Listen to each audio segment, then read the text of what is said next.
നഗരക്കാഴ്ചകൾ കണ്ട് മടുത്തിരിക്കുന്ന സമയത്താണ് ഞാൻ മനോഹരമായ ആ ആകാശ കാഴ്ച കണ്ടത്. എന്താണെന്നോ? ഒരു മഴവില്ല്. ഈ മഴവില്ലിന്റെ പിറകിലും ഒരു സയൻസ് ഉണ്ട്. അതെന്താണെന്ന് നമുക്ക് നോക്കാം. സോ ഒരു റെയിൻബോ ഫോർമേഷന് ബിഹൈൻഡിലുള്ള സയൻസ് എന്താണെന്ന് നമുക്ക് നോക്കാം. ഇത് അറ്റ്മോസ്ഫിയറിലെ 2 വാട്ടർ ഡ്രോപ്ലെറ്റ്സ് ആണ് ഞാൻ വരച്ചിട്ടുള്ളത്. അപ്പൊ അതിൽ ഫസ്റ്റ് വാട്ടർ ഡ്രോപ്ലെറ്റ് നമുക്ക് കൺസിഡർ ചെയ്യാം.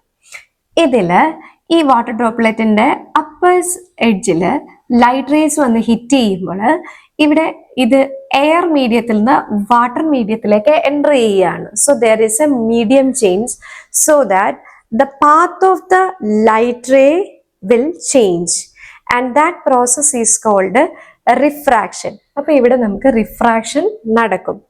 എന്നിട്ട് നമുക്കറിയാം ലൈറ്റ് റേസിൽ എല്ലാ കളേഴ്സും അടങ്ങിയിട്ടുണ്ടെന്നുള്ളത്.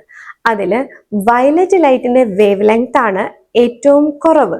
So the deviation is higher for violet colour and for red colour the wavelength is higher. So deviation is less. In such a way, the deviation is different for different colors depending upon the wavelength. So ഇവിടെ ഈ light rays പല കളറായിട്ട് split ചെയ്യും and that process is called dispersion. അപ്പോൾ dispersion നടന്ന light rays ഈ water മോളിക്യൂളിന്റെ inner സർഫസിൽ വന്ന് ഹിറ്റ് ചെയ്യുമ്പോൾ അവിടെ ഒരു ഇന്റേണൽ റിഫ്ലക്ഷൻ നടക്കും. ആ റിഫ്ലക്ഷന് ശേഷം ഈ ലൈറ്റ് റേസ് വാട്ടർ മീഡിയത്തിൽ നിന്നും എയർ മീഡിയത്തിലേക്കാണ് കിടക്കുന്നത്. So again there will happen A process of refraction.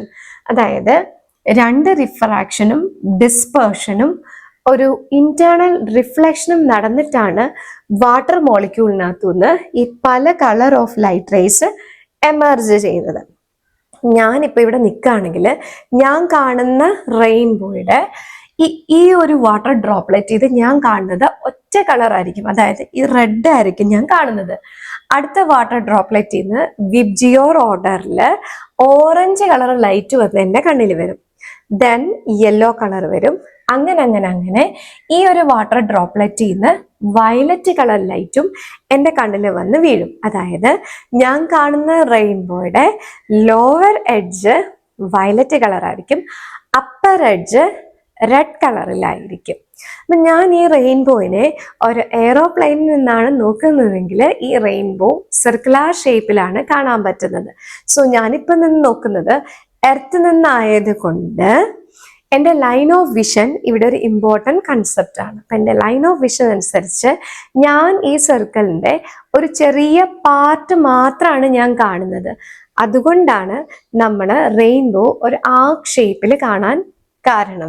അപ്പൊ 2 റിഫ്രാക്ഷനും ഒരു ഡിസ്പെർഷനും അതിൻ്റെ കൂടെ തന്നെ ഒരു ഇന്റേണൽ റിഫ്ലക്ഷനും നടന്നിട്ടാണ് മഴക്കാലത്ത് ഇത്ര മനോഹരമായൊരു കാഴ്ച നമ്മൾ കാണുന്നത്. Thank you.